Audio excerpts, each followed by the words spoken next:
Welcome to Luca is a Billionaire, where the only thing I invest in is your answers.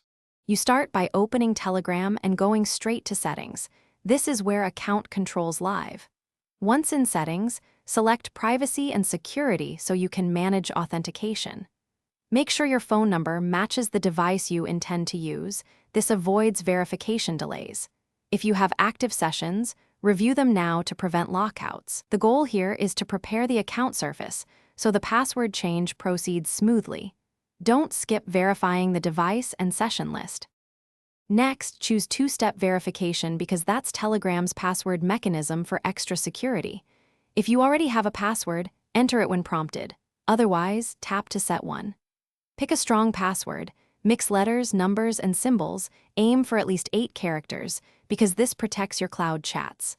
Then add a recovery email so Telegram can send a code if you forget the password. Once done, confirm the email with the code and save the recovery hint to avoid future lockouts. To finish, confirm the new password and immediately sign out of any devices you don't recognize. This ensures the new credentials take effect everywhere. Make sure you receive the recovery email. Use that code if you can't log in later.